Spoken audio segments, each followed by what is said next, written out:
নমস্কার, দেখছেন ইসিসিএন খবর। আপনাদের সাথে আমি কোয়েল। শুরুতে হেডলাইন্স।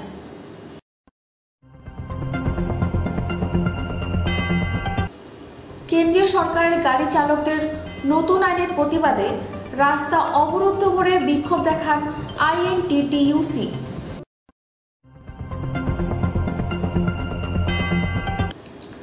লক্ষাধিক টাকার চুরি যাওয়া সামগ্রী উদ্ধার, ঘটনায় গ্রেপ্তার 3।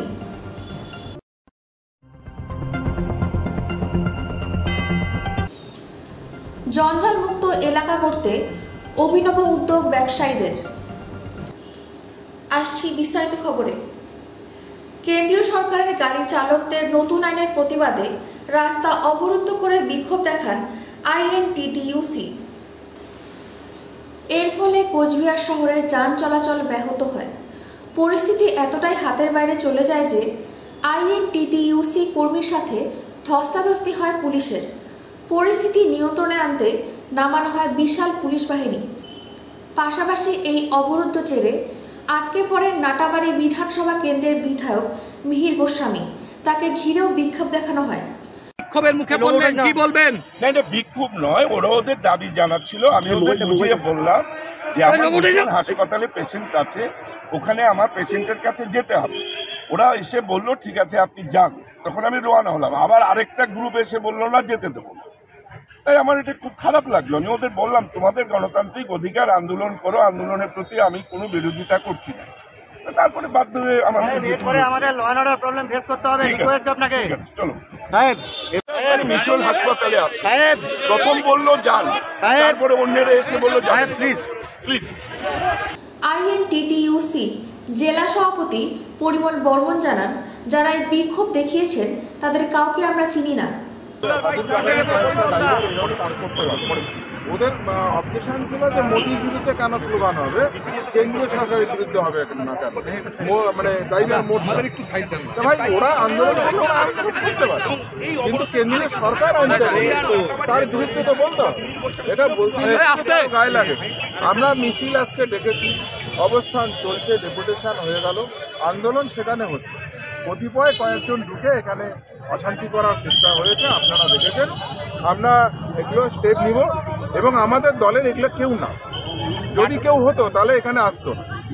কিন্তু দাদা তাদের হাতে সবার হাতেই তৃণমূলের পতাকা ছিল। তৃণমূলের পতাকা আমরা কিনে নিলাম আপনাদের সাথে। যারা আমাদের দলের আমরা কেউ চিনি না, তারা আমাদের দলের কেউ না। বিষয়টা হলো শোনেন, একটা মুভমেন্টের এটা গেরিলা পদ্ধতি এরকম হয়। আপনারা জানেন অনেকে আন্দোলন করেছেন, অনেকে অনেক দল করেন।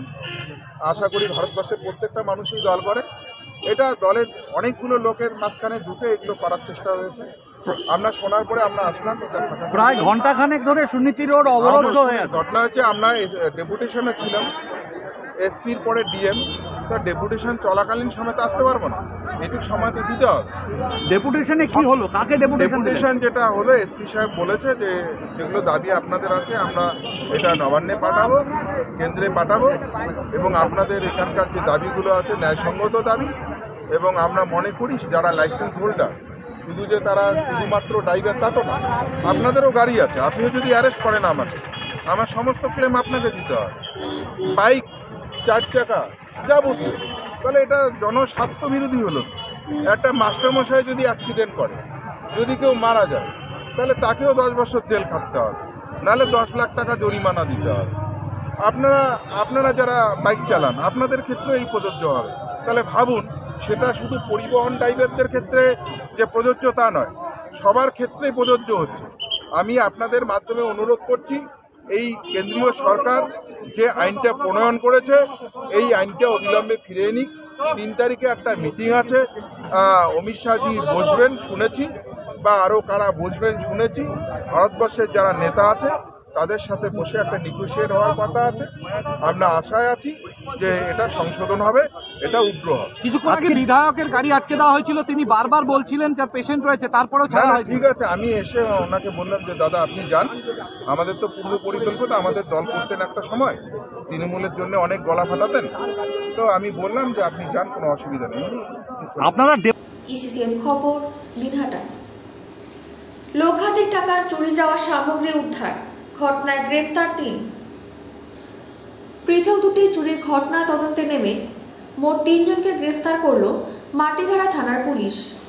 গত মাসের 30 তারিখে বাস্তুবিহার এলাকায় শত্রুঘ্ন সিং নামে এক ব্যক্তির বাড়িতে চুরি হয়। চুরি যায় জলের পাম্প, কাঁসা পিতলের বাসন, গ্যাস সিলিন্ডার সহ নানা সামগ্রী। ঘটনা ঘটার পরপরই মাটিগাড়া থানায় লিখিত অভিযোগ দায়ের করেন বাড়ির মালিক। ঘটনা তদন্তে নেমে গতকাল মাটিগাড়া এলাকা থেকে 2 জনকে গ্রেফতার করল পুলিশ। ধৃত 2 জনের নাম মানব বর্মন ও বিপ্লব রায়। 2 জনই পাথরকাটা এলাকার বাসিন্দা। তাদের বাড়ি থেকে চুরি যাওয়া সামগ্রী উদ্ধার করা হয়। অন্যদিকে গত মাসের 22 তারিখ পল্লবী লামা নামে ঝাউগিরি এলাকার এক বাসিন্দার বাড়িতে চুরি হয়। চুরি গিয়েছিল একটি কম্পিউটার, গ্যাস সিলিন্ডার, জলের পাম্প সহ নানা সামগ্রী। তাকেও গতকাল মাটিগাড়া এলাকা থেকে গ্রেফতার করে পুলিশ। ধৃত 3 জনকে বুধবার শিলিগুড়ি আদালতে পাঠানো হয়। ঘটনা তদন্তে মাটিগাড়া থানার পুলিশ। 2টি ঘটনা মিলিয়ে প্রায় লক্ষাধিক টাকার চুরি যাওয়া সামগ্রী উদ্ধার করেছে পুলিশ। ইসিসিএন খবর, দিনহাটা। জঞ্জালমুক্ত এলাকা গড়তে অভিনব উদ্যোগ ব্যবসায়ীদের। ময়নাগুড়ি শহরের প্রাণকেন্দ্র ট্রাফিক মোড়। ময়নাগুড়ি পৌরসভার 8 নম্বর ওয়ার্ডে আর সেখানে একটি বিদ্যুতের ট্রান্সফরমারের নিচে আবর্জনা ফেলেন সাধারণ মানুষ। সেই কারণে এলাকার দুর্গন্ধ এবং দৃষ্টিকটু অবস্থায় তৈরি হয়েছে এলাকায়। সেই কারণে ময়নাগুড়ি ট্রাফিক মোড় সংলগ্ন এলাকার বেশ কিছু ব্যবসায়ী মিলে সেই আবর্জনা পরিষ্কার করে ফুল বাগান করার সিদ্ধান্ত গ্রহণ করলেন। বুধবার ওই জায়গাটিকে নেট দিয়ে ঘিরে সেখানে নানা ধরনের ফুলের গাছ লাগান। এদিন উপস্থিত ছিলেন ময়নাগুড়ি পৌরসভার 9 নম্বর ওয়ার্ডের কাউন্সিলর গোবিন্দ পাল। তিনি নিজেই ফুলের গাছ লাগান এদিন। অ্যাকচুয়ালি আমি অত্যন্ত খুশি। ময়নাগুড়ি ট্রাফিক মোড় ময়নাগুড়ি শহরের প্রাণকেন্দ্র। এই ট্রাফিক মোড়ে বৈদ্যুতিক ট্রান্সফরমার নিচে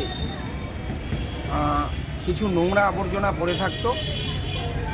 সেই জায়গাকে ময়নাগুড়ি এই ট্রাফিক মোড়ের ট্রান্সফরমার সম্মুখে কয়েকজন ব্যবসায়ী বন্ধু তারা উদ্যোগ নিয়ে সেই জায়গাকে পরিষ্কার পরিচ্ছন্ন করে ফুলের বাগান করবার উদ্যোগ গ্রহণ করেছে। আমি অত্যন্ত সাধুবাদ জানাই তাদের। ময়নাগুড়ি শহরে বিভিন্ন প্রান্তে এইভাবে যদি ময়নাগুড়ির নাগরিক ব্যবসায়ী বন্ধুরা এইভাবে উদ্যোগ নেয় তাহলে ময়নাগুড়ি সুন্দর লাগবে এবং ময়নাগুড়ি পরিষ্কার পরিচ্ছন্ন থাকবে। আর এটা একটা দৃষ্টান্ত, নোংরা জায়গাকে কিভাবে পরিষ্কার করা যায় ফুলের বাগান তৈরি করে তার নজির সৃষ্টি করলেন এখানে আমার কয়েকজন ব্যবসায়ী বন্ধু। ইসিসিএন খবর, দিনহাটা। বিধায়ক শঙ্কর ঘোষ ফুলেশ্বরী রেলগেট সংস্কারের লক্ষ্যে এলাকা পরিদর্শনে গেলেন। বেহাল অবস্থায় রয়েছে ফুলেশ্বরী রেলগেট। রেলগেট সংস্কারের লক্ষ্যে এলাকা পরিদর্শনে গেলেন শিলিগুড়ি বিধায়ক শঙ্কর ঘোষ। এদিন রেল আধিকারিকদের সঙ্গে নিয়ে তিনি ওই এলাকা পরিদর্শন করেন এবং দ্রুত যাতে রেলগেটের মেরামত করা হয় তার জন্য আলোচনা করেন। ইসিসিএন খবর, দিনহাটা। বালুরঘাট মাতা টেরেসার মূর্তি স্থাপন বালুরঘাট পৌরসভার। এদিন বালুরঘাটের মঙ্গলপুর এলাকায় মাতা টেরেসার মূর্তি উন্মোচন করেন বালুরঘাট পৌরসভার চেয়ারম্যান অশোক মিত্র। এদিকে এই মূর্তি স্থাপন ঘিরে রাজনৈতিক বিতর্ক দেখা দিয়েছে। মঙ্গলপুরে যেখানে মূর্তি স্থাপিত হয়েছে সেই মোড়টি বিজেপি মোড় বলে পরিচিত বালুরঘাটবাসীর কাছে। সেখানে বিজেপির পুরাতন জেলা কার্যালয়, যা বর্তমানে বিজেপির শহর কার্যালয় থাকায় ওই মোড়ের নাম হয় বিজেপি মোড়। বিজেপির অভিযোগ, বিজেপি মোড় এই নামটি পাল্টাতেই পৌরসভা উদ্দেশ্যে প্রণোদিতভাবে এই স্থানে মূর্তি স্থাপন করছে। বিজেপির জেলা সম্পাদক বাপি সরকার জানান, মাতা টেরেসাকে আমরা সম্মান জানিয়েই বলছি, পুরসভার মূর্তি বসিয়ে উদ্দেশ্য প্রণোদিতভাবে মোড়ের নাম বদলের চেষ্টা করলেও জায়গাটি বিজেপি মোড় বলেই পরিচিত এবং বিজেপি মোড় বলেই পরিচিত থাকবে। বালুরঘাট পৌরসভার চেয়ারম্যান অশোক মিত্র জানান, বালুরঘাটবাসীর দাবি মেনে মঙ্গলবার মাতা টেরেসার মূর্তি বসানো হয়েছে। অপরদিকে বিজেপির চক্রান্তের অভিযোগ উড়িয়ে দিয়ে তিনি বলেন, মাতা টেরেসার মূর্তি বসানো নিয়ে বিজেপি বিরোধিতা করতে হয়, তাই বিরোধিতা করছে। ওদের কাজই বিরোধিতা করা। বালুরঘাট পৌরসভার উন্নয়নের কাজে বিরোধিতা করে কিভাবে তারা প্রচারের আলোয় আসবেন সেই কারণেই বিরোধিতা করেন। ইসিসিএন খবর, দিনহাটা। 3 জেলার কৃষকদের নিয়ে কৃষি মেলা 2024 অনুষ্ঠিত হলো।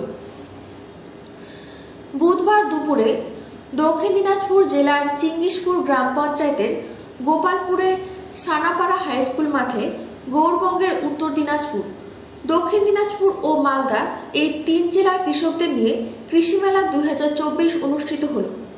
কেন্দ্র সরকারের অ্যাক্সেস ডেভেলপমেন্ট সার্ভিসের উদ্যোগে ও নাবার্ডের সহযোগিতায় এই মেলায় আয়োজন করা হয়েছে। এদিন এই মেলার শুভ উদ্বোধন করেন বালুরঘাটের সাংসদ সুকান্ত মজুমদার। এদিন প্রদীপ প্রজ্বলনের মধ্য দিয়ে কৃষি মেলার উদ্বোধন করা হয়। এছাড়াও উদ্বোধন অনুষ্ঠানে উপস্থিত ছিলেন নাবার্ডের চিফ জেনারেল ম্যানেজার উষা রমেশ, অ্যাক্সেস ডেভেলপমেন্ট সার্ভিসের পশ্চিমবঙ্গের সহ সভাপতি সলিল কুমার জেনা, নাবার্ডের জেলা বিকাশ প্রবন্ধক তীর্থঙ্কর বিশ্বাস, বালুরঘাট কৃষি আধিকারিক তনয় সাহা সহ অন্যান্য বিশিষ্টজন সরকারি আধিকারিক। এদিনের এই মেলায় কৃষি উপযোগী নানা যন্ত্রপাতি প্রদর্শিত হয়েছে। উত্তর ও দক্ষিণ দিনাজপুর এবং মালদা জেলা মিলিয়ে প্রায় 1500 কৃষক মেলায় অংশগ্রহণ করেছে। বিভিন্ন দপ্তর থেকে এই মেলায় 20 থেকে 25টি স্টল দেওয়া হয়েছে। তো আমি নাবার্ডকে বলে এবার গ্রামে কৃষি মেলা নিয়ে আসার চেষ্টা করেছি। এই প্রত্যন্ত চিঙ্গিসপুর গোপালপুর গ্রাম এবং চিঙ্গিসপুর গ্রাম পঞ্চায়েতের অন্তর্গত গোপালপুর হাই স্কুলে, সানাপাড়া হাই স্কুল যাকে বলা হয়, সেই সানাপাড়া হাই স্কুলের মাঠে এই মেলার আয়োজন করা হয়েছে। আমাদের এখানকার প্রধান রঞ্জন মাহাতো এবং অন্যান্য যারা স্থানীয় ব্যক্তিত্ব আছে তাদের সহযোগিতায় এটা সম্ভব হয়েছে। আজকে এখানে কেন্দ্র সরকার, নরেন্দ্র মোদী সরকার যেভাবে কৃষকদের পাশে কিষাণ ক্রেডিট কার্ড এর মাধ্যমে কম সুদে, মাত্র 4% এফেক্টিভ সুদ, এই সুদের মাধ্যমে কৃষকরা কিভাবে লোন নিয়ে আগামী দিনে নিজেরা আত্মনির্ভর হতে পারে। এবং আগে কৃষি ঋণ শুধুমাত্র যাদের নামে জমি থাকতো তারাই কৃষি ঋণ পেতেন। আমাদের সরকার যে নিয়ম পরিবর্তন করেছে, কেউ মাছ চাষ করলে সেও কৃষি ঋণ পাবে কিষাণ ক্রেডিট কার্ডের মাধ্যমে, কেউ মুরগি চাষ করলে সেও কিষাণ ক্রেডিট কার্ডের মাধ্যমে কৃষি ঋণ পাবে 4% সুদে, 4% সুদে পাবে। এমনকি যারা ভাগ চাষী তারাও 4-5 জন একসাথে মিলে একটি গোষ্ঠী তৈরি করে তারাও কৃষি ঋণ পেতে পারে কিষাণ ক্রেডিট কার্ড তৈরি করে দেয়। ইসিসিএন খবর, দিনহাটা। ইসিসিএন খবর এখনকার মতো এই পর্যন্তই। আপনারা দেখতে থাকুন ইসিসিএন খবর, সবার মাঝে সবার সাথে।